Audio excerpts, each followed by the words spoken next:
গল্পের আড়ালে গল্প। চাইলে তোমরা দুজন আলাদা করে কথা বলে নিতে পারো। দেবতোষের দিকে তাকিয়ে ইঙ্গিত করলেন সুরমা দেবী। প্রবলবাবুর দিকে তাকিয়ে বললেন, আপনাদের আবার কোনো আপত্তি নেই তো? দেখুন, আমি চাই বিয়ের আগে দুজন দুজনকে বুঝে নিক, আপত্তি কিসের?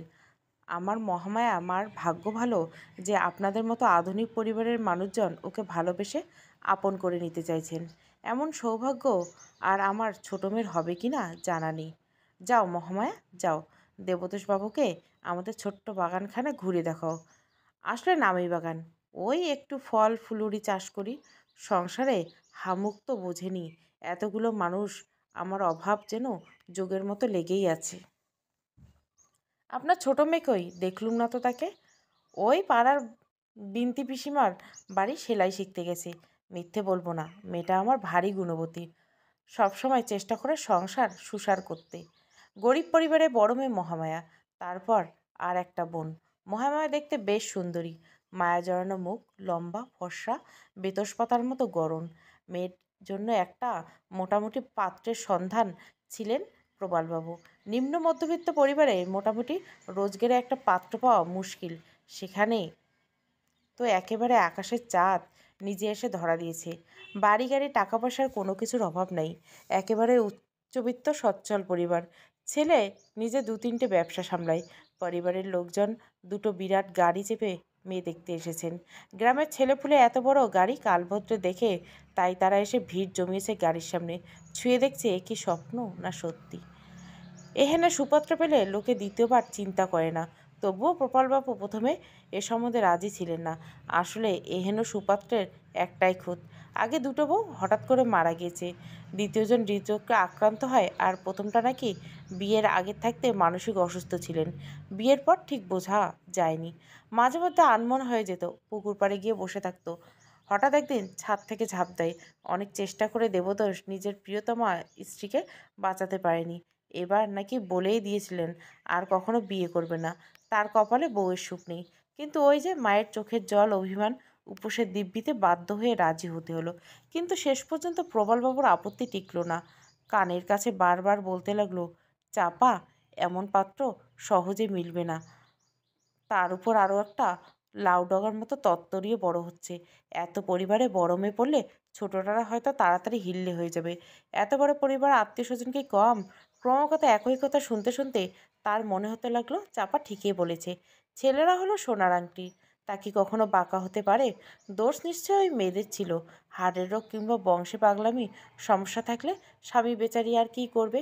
বাগান ঘুরতে ঘুরতে দেবতোষ গভীর দৃষ্টিতে মহামায়ের দিকে তাকিয়ে প্রশ্ন করল, কি করতে ভালো লাগে আপনার? আঙুলগুলো দেখছি ভারী সরু, সুন্দর আর লম্বা। ছবি টবি আঁকতে ভালোবাসেন বুঝি? এমন শৈল্পিক আঙুলের ছোঁয়া পেলে ছবিতে পলকে জীবন্ত হয়ে উঠবেন। হালকা হেসেছিলেন মহামায়া। ছবি ভালো আঁকি কিনা জানি না, তবে মানুষের জীবনের গল্প বুনতে ভালোবাসি। আসলে সেই গল্প এত ওঠাপড়া থাকে, এত বাঁক থাকে, যেন রবি ঘোষের অভিনীত ছবির মতো গল্প হলেও সত্যি। তা কেমন লাগছে মহামায়াকে? রসিকতার ভঙ্গিতে দেবতোষের দিকে প্রশ্ন ছুড়ে দিলেন বাগানে চলে আসে এক সুন্দরী মহিলা।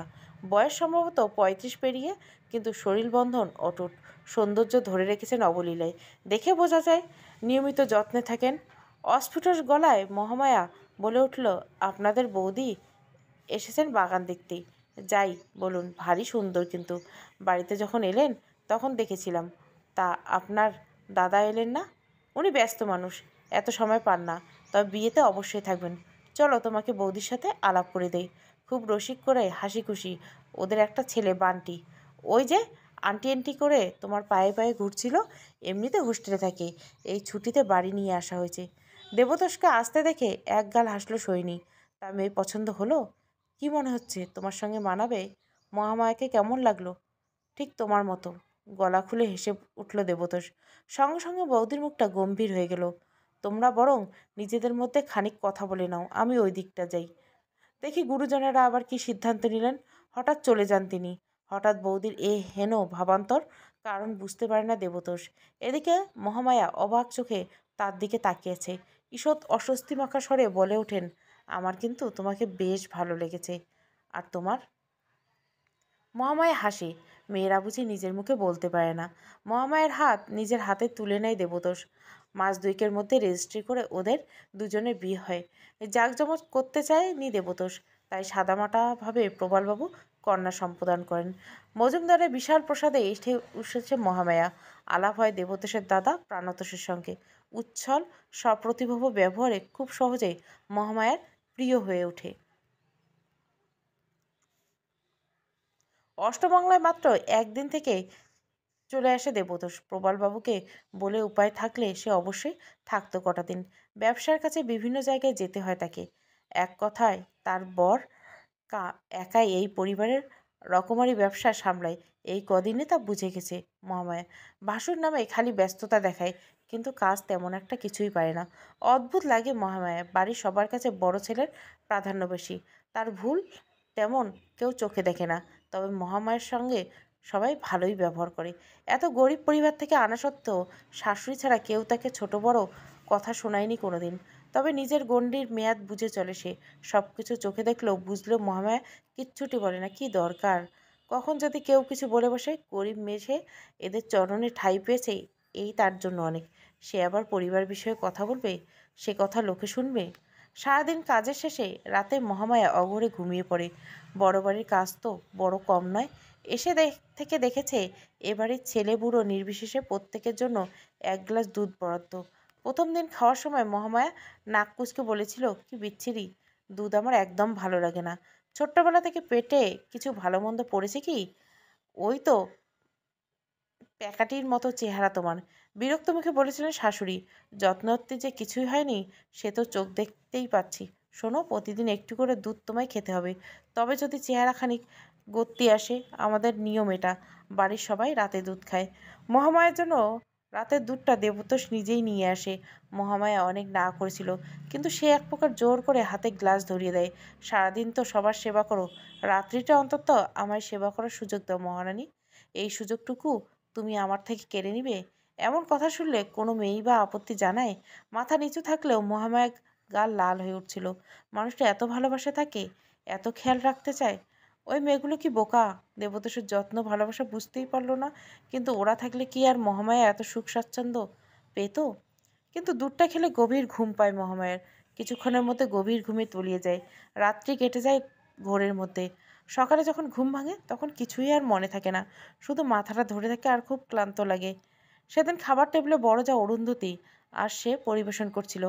হঠাৎ হেসে বলে উঠছিল প্রাণতোষ, যাই বলিস দেবু, নতুন বউয়ের রান্নার হাতটা আছে। মাংসটা এত সুন্দর রেঁধেছে যে মনে হচ্ছে পুরো বাড়িটা একাই খেয়ে নিই। খা না দাদা, মাংস তো এখনো অনেক আছে।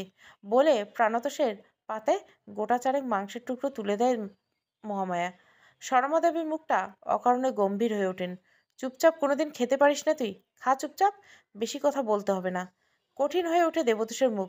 মানতে পারে না প্রাণতোষের অকারণ রসিকতা। মাঝে মাঝে প্রাণতোষকে অসহ্য লাগে তার। হাসতে হাসতে বলে ওঠে অরুন্ধতী, কি গো ঠাকুরপো, তোমার মুখে যে দেখি আমাবস্যার মেঘ জমেছে। নতুন বউয়ের রান্নার স্বাদ ভালো হয়নি বুঝি? হবে কিভাবে? কোনোদিন কি এত দামি জিনিসপত্র চোখে দেখেছে? কিন্তু তোমার দাদাকে দেখো, ওই রান্নায় কেমন চেটেপুটে খাচ্ছে। অরুন্ধতির কথায় বিষাক্ত ছোবল মুহূর্তে খাবার পরিবেশ টেবিলের হাসি খুশি পরিবেশকে গম্ভীর করে তোলে। পরিস্থিতি সামাল দিতে দেবতোষ ফ্যাকাশে হাসে। সে তো আমি চেটেপুটে খাই, নিজের চেয়ে অপরের জিনিস বরাবরই ভারী প্রিয়। বিস্মরিত দৃষ্টিতে স্বামীর দিকে তাকায় মহামায়া। কোন দিকে ইঙ্গিত করতে চাইছে তার স্বামী? তবে কি সে কি ঠিক ভাবছে? এও কি সম্ভব? সেদিন দেবতোষ দুধের গ্লাস নিয়ে এলে মিষ্টি মুখে গল্প করতে করতে পুরো দুধটাই জানলা দিয়ে ঘর লাগোয়া বারান্দায় ফেলে দেয় মহামায়া। সকালে তো সেই ঘর মুছবে। সেদিন রাত জেগে থাকে সে, দেখে গভীর রাত। দেবতাস গম্ভীর মুখে ঘরের মধ্যে পায়চারি করছে, আর আপন মনে দুর্ভেদ্য ভঙ্গিতে কি যেন একটা বিড়বিড় করছে। ঘুমানোর ভান করে পড়ে রইল মহামায়া। ব্যাপারটা ঠিক কোন দিকে যাচ্ছে মোটেও তার বোধগম্য হচ্ছে না। মানুষটা এমনভাবে পায়চারি কেন করছে? রোজ কি করে এমন? সে কি কোনো গভীর চিন্তার মধ্যে রয়েছে? স্ত্রী হিসাবে তাকে তো বলতেই পারত। এতদিন হয়ে গেলেও তাদের মধ্যে কোনো রকম সম্পর্ক গড়ে ওঠেনি। একে বয়সের অনেকটা পার্থক্য, তার উপর মহামায়া রাতের বেলা এত ক্লান্ত থাকে যে শুলেই ঘুমিয়ে পড়ে। দেবদাস কোনোদিন তাকে ডাকে না, ঘুমোতে দেয় নিশ্চিন্তে, কিন্তু ভেতর ভেতর তার নিশ্চয়ই খারাপ লাগে। স্বামী হিসেবে খারাপ লাগাই স্বাভাবিক। সেজন্য হয়তো এভাবে একা একা গভীর রাতে পায়চারি করে সে। আর মহামায় কিনা দুপুরবেলা উল্টোপাল্টা ভাবছিল এমন ভালো মানুষ সম্বন্ধে। তবে কি তার মনটাই এমন কষ্টে থেকে ভালো কিছু ভালোভাবে নিতে পারে না কখনো? পা টিপে টিপে নেমে পেছন থেকে স্বামীকে জড়িয়ে ধরল মহামায়া। নারীর শরীরের কোমল স্পর্শে হঠাৎ যেন ভীষণ রকমের চমকে উঠল দেবতোষ। মুখ ঘুরে মহামায়াকে জেগে থাকতে দেখে বিস্ময়ের সুরে উঠল, তুমি এখনো ঘুমায়নি? রোজ শুয়ে ঘুমে পড়ি বলে তোমার খুব কষ্ট হয়। আজ চেয়ে দেখো আমায়, জেগে আছি আমি। তুমি খুব ভালো গো আমার প্রিয়তম, থাকবে তো চিরকাল আমার সঙ্গে। আঙ্গুলের ছন্দে দেবতাসকে আহ্বান জানায় মহামায়া। মন্ত্রমুগ্ধের মতো সে আহ্বানে সাড়া দিলেও কয়েক মিনিটের মধ্যে ক্লান্ত দেবতাস হাঁপাতে থাকে, নিঃশ্বাস পড়তে থাকে জোরে জোরে। মাটিতে হাঁটু মুড়ে বসে ভেঙে পড়ে চাপা কান্নায়। আমি অক্ষম, তুমি কি আমায় তাই ছেড়ে চলে যাবে? আমি বিয়ে করতে চাইনি, কিন্তু মা জোর করে। আমার কোনো উপায় ছিল না। চলে যাবে তুমি আমায় ছেড়ে? বদ্ধ ঘরে চার দেওয়ালের মাঝে পুরুষ মানুষের অসহায় কান্না সহ্য করা কি ভয়ঙ্কর কঠিনের আগে জানা ছিল না ময়মার। কি করবে বুঝতে না পেরে খাটের বাজু ধরে স্থানুবৎ দাঁড়িয়ে থাকে সে। চোখের সামনে নিকষ কালো অন্ধকার পর্দা। এতক্ষণে যেন সবটা বুঝতে পেরেছে সে। এত ভালোবাসা ভালো মানুষের গল্প। লোকটা দায়িত্ব নিয়ে ঠকালো তাকে কেন? কেন এমন করলো তার সঙ্গে? কী অন্যায় করেছিল সে? গরিব হওয়াটা কি তার অপরাধ? কিন্তু এখন আর বাড়ি ফিরে যাওয়া সম্ভব নয়। বাড়িতে ছোট বোন আছে, সব জেনে বাবার কিছু হলে তার থেকে সবটা মানিয়ে নেবে সে। মানিয়ে নেওয়াই নারীর ধর্ম না? কোনো রকম নিজেকে শান্ত করলো মহামায়া। নরম গলায় বলল, চলে যাওয়ার জন্য তো আর ভালোবাসিনি, থাকবো আমি এই বাড়িতে আপনার সহধর্মিণী হয়ে। একটু যেন নিশ্চিন্তে দেখাচ্ছে দেবদোষকে, কিন্তু সে আর কতক্ষণ। মহামায়াকে কাছে টেনে চাপা গলায় বলে উঠলেন, চার দেওয়ালের ভেতরকার গল্প যেন চার দেওয়ালের মধ্যেই চাপা থাকে। যদি কখনো দেওয়াল ভেদ করে বাইরের জগতে যায়, মনে রাখবে তখন তোমার জীবনের নিরাপত্তা বলে কিছু থাকবে না।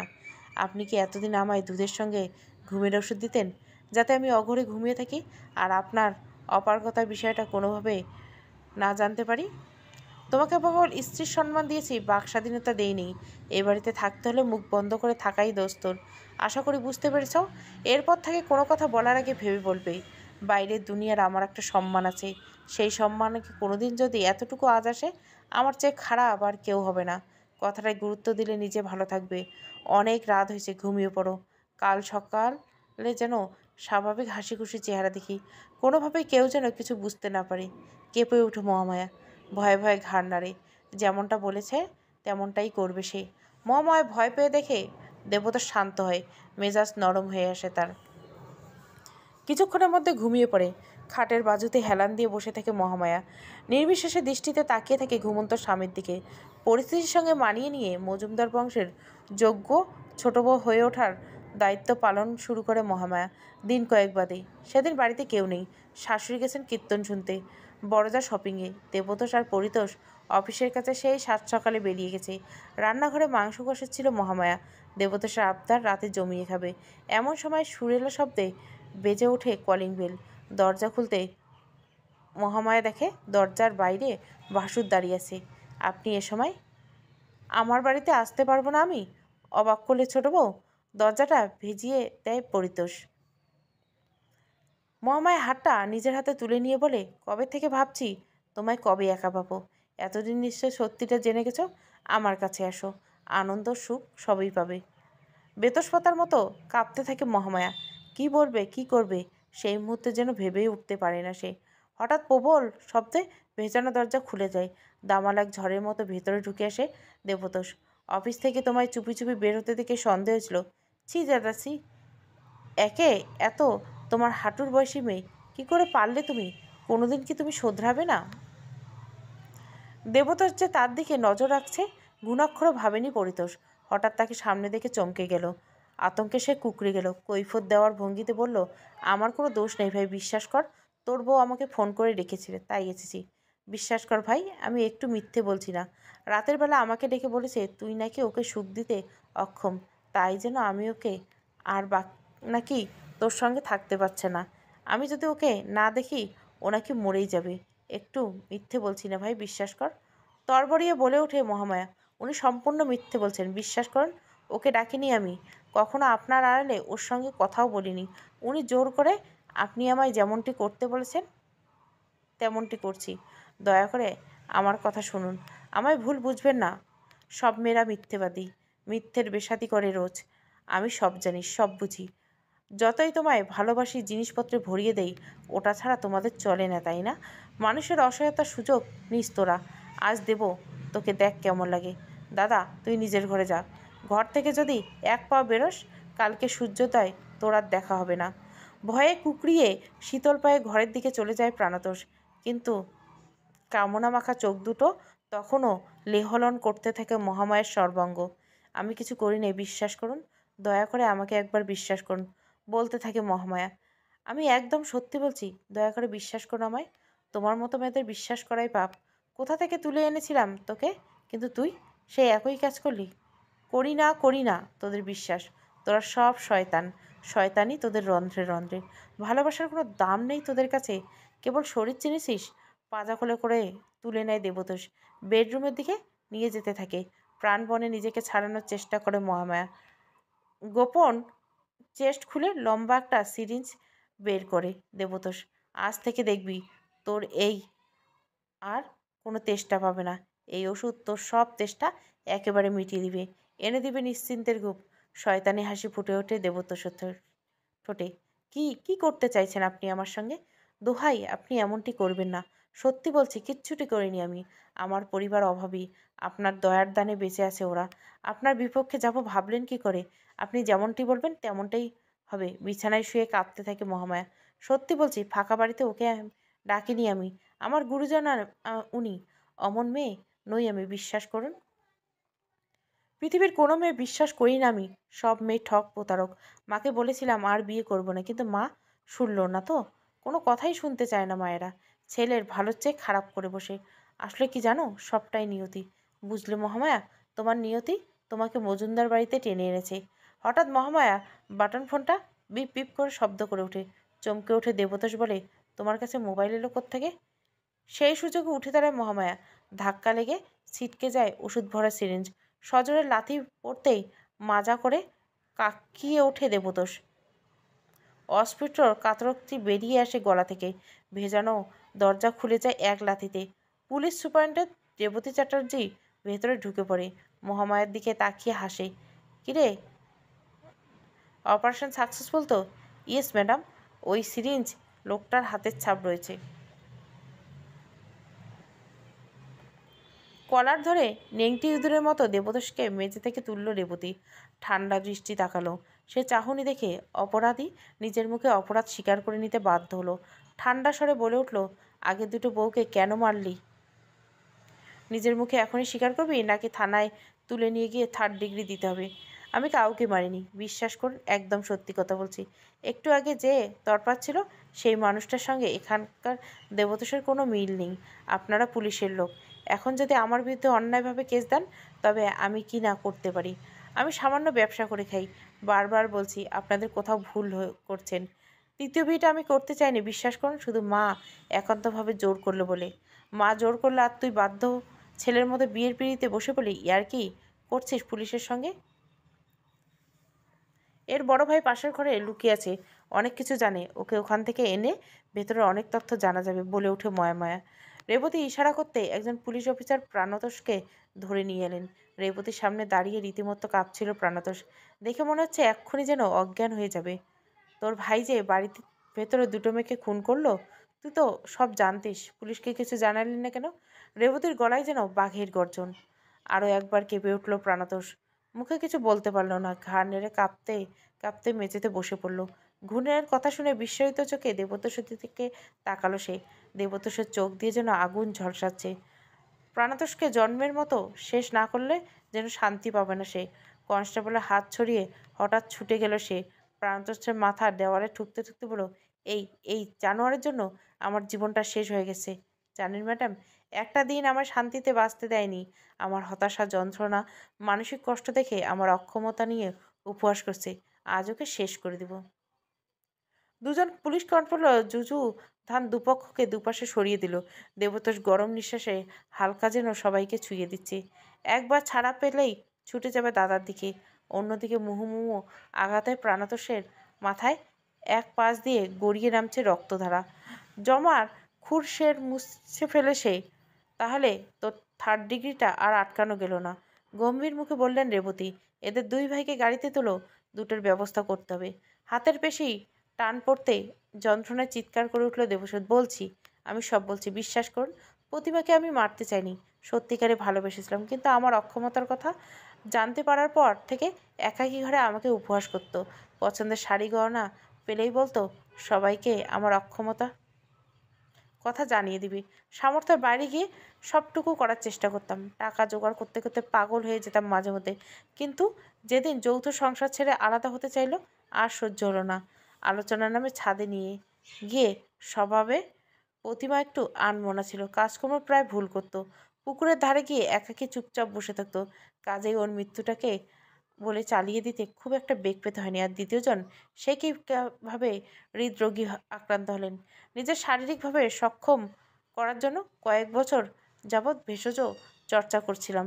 সেখান থেকে ভাগ্যক্রমে জানতে পারি অদ্ভুত ভেষজ উপার্জনের কথা, যার হৃদরোগের ক্রিয়াকে কয়েক মুহূর্তের মধ্যে স্তব্ধ করে দিতে পারে। অথচ ব্যাপারটা কেউ বুঝতেই পারল না।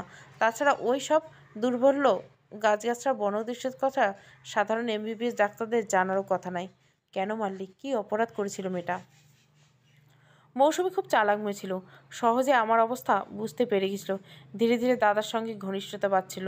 আমার দাদার স্বভাব বরাবর, আর তার উপর আরেকজনের প্রশ্রয় পেলে তো বুঝতেই পারছেন। দুজনে এমন বাড়াবাড়ি শুরু করছিল যা চোখে দেখা যায় না। বৌদি কেঁদে কেঁদে পাগলের মতো হয়ে গেল।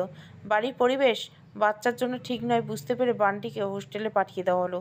তারপর একদিন ঘটল সেই চরম ঘটনা। রাত্রে বাড়ি ফেরার পর মৌসুমি বলল সে প্রেগনেন্ট, দাদার সন্তান এসেছে তার গর্ভে। মুচকে এসে বলল, তুমি না হয় নিজেকে ওর বাবা বলে পরিচয় দিও। কে জানতে যাচ্ছে? আমরা দুজন ছাড়া নিজেদের বংশেই তো জিনিস। কে জানে সেদিন কেন ওর কোনো কথাই সহ্য করতে পারিনি। ওই ভেষজ রস মৌসুমির খাবারে মিশিয়ে দেই। ফ্যামিলি ফিজিশিয়ান এসে কার্ডিয়াক অ্যাটাক সার্টিফিকেট দেয়। ওর কোনো রকম সন্দেহ হয়নি। একবার অবশ্য দাদা ঝামেলা করার চেষ্টা করছিল, চোখ গরম করতে শান্ত হয়ে যায়। মায়ের কথা শুনে একের পর একটা বিয়ে না করলে বোধহয় ভালো করতেন দেবতোষবাবু। নাকি ভেবেছিলেন ভেষজ গ্রহণ করে সব ঠিক হয়ে যাবে? সেই আশায় একের পর এক। চলুন, এবার আমাদের যেতে হবে, যাবজ্জীবন তো হবে। মহামার দিকে হাত বাড়িয়েলেন রেবতী। থ্যাংক ইউ দুর্গা, নিখুঁতভাবে কাজ করেছো তুমি। হাইকমান্ডের কাছে তোমার নাম প্রমোশনের জন্য রেকমেন্ড করব। Thank you ma'am. Prantadas Debtosh 2 ভাইকে নিয়ে বেরিয়ে গেল রেবতী অ্যান্ড কোং। সেদিকে তাকিয়ে একটা দীর্ঘশ্বাস ফেল মহামায়া ওরফে দুর্গা। তাকে তো মারতেই চেয়েছিল দেবতোষ, তবু বুকের ভেতর কেন কষ্ট হয় অসহায় মানুষটার জন্য। পুলিশের চাকরির বছর 5 তো হলো, তবু আজ কেন এমন হচ্ছে জানে না সে। একেই কি তবে ভালোবাসা বলে? সমাপ্ত। গল্পের আড়ালে গল্প। গল্পটা ভালো লাগলে অবশ্যই লাইক, শেয়ার এবং সাবস্ক্রাইব করবেন। Thank you for watching.